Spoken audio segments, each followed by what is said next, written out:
নমস্কাৰ জেআৰজি ব্লগলৈ পুনৰবাৰ সকলোকে স্বাগতম জনাইছো। আজি আমি আলোচনা কৰিবলৈ লৈছো আত্মসহায়ক গোটৰ পশুসখীসকলে কেনেকৈ তেওঁলোকৰ কামখিনি কৰিব লাগে।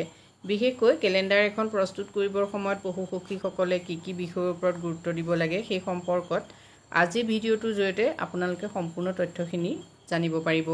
আপোনাৰ অঞ্চলত যদি পশুসখী আছে তেতিয়াহলে সেই পশুসখীসকলে কি কাম কৰিছে বা এই কামখিনি কৰিছে নে নাই সেই সম্পৰ্কটো আপোনালোকে চকু ৰাখিব পাৰে। এগৰাকী পশুসখীৰ দায়িত্ব আৰু দায়বদ্ধতা।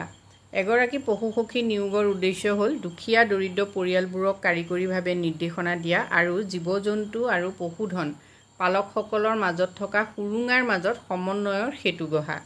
প্ৰথম কথা হ'ল ব্যক্তিগতভাৱে প্ৰতিগৰাকী কৃষক উৎপাদক দলৰ সদস্যৰ তথ্যসমূহ সংগ্ৰহ কৰিব আৰু সেইসমূহ গৃহস্থী পৰ্যায়ত নিকটতম পশু চিকিৎসা সহায়তা কেন্দ্ৰ আৰু বৃত্তিধাৰীসকলৰ ওচৰত দাখিল কৰিব।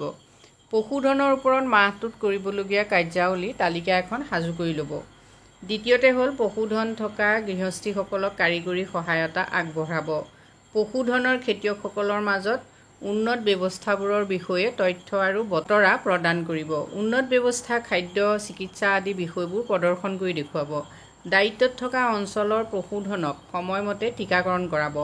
সেই অঞ্চলত থকা জীৱ-জন্তু পশুধনসমূহক পেলুমুক্ত কৰি ৰখা, ভিটামিন, মিনাৰেল আদি প্ৰদান কৰা কামত সক্ৰিয়ভাৱে অংশগ্ৰহণ কৰিব।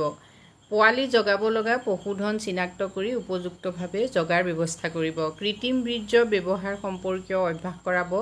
পিয়ন এৰুৱাৰ ব্যৱস্থা কৰাব। সঁচৰ বাবে ব্যৱহাৰ কৰিব লগা মতা পশুধনক সলনাসলনিকৈ মিলন কৰোৱাৰ বিষয়ে গাঁৱৰ কৃষকৰ মাজত সজাগতা বৃদ্ধি কৰাব। উপযুক্ত সময়ত পশুধনক খাহী কৰাব আৰু পৰৱৰ্তী সময়ত যত্ন লোৱাৰ ব্যৱস্থা কৰাব। উৎপাদকসকলক খাদ্য প্ৰদান সম্পৰ্কীয় নিৰ্দেশনা দিব। উপলব্ধ সমলৰ সদ্ব্যৱহাৰ কৰি পুষ্টি যোগানৰ ব্যৱস্থা কৰিবলৈ গৃহস্থীসমূহক নিৰ্দেশনা দিব। গাঁৱত থকা ঘাঁহনিখিনি উন্নত কৰাৰ বাবে কৃষকসকলক উদগনি দিব। পশুধন আবদ্ধ কৰি ৰখা আৰু সলনাসলনিকৈ মুকলি কৰি ৰখা খাদ্য প্ৰদান কৰা সম্পৰ্কীয় শিক্ষা কৃষকক প্ৰদান কৰিব। পশুধন একত্ৰিত কৰি বিক্ৰী কৰাৰ উপযুক্ত সময় চিনাক্ত কৰিব। বেচিব পৰা পশুধন নিৰীক্ষণ কৰা আৰু বজাৰৰ সৈতে সংযোগ সাধন কৰাই দিয়া। গাইগুটীয়াকৈ পশুধনৰ বীমাৰ ব্যৱস্থা নিশ্চিত কৰাই দিয়া।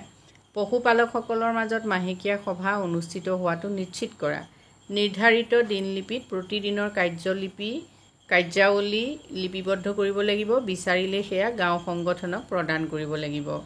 উৎপাদক গোটক পিছত দিব।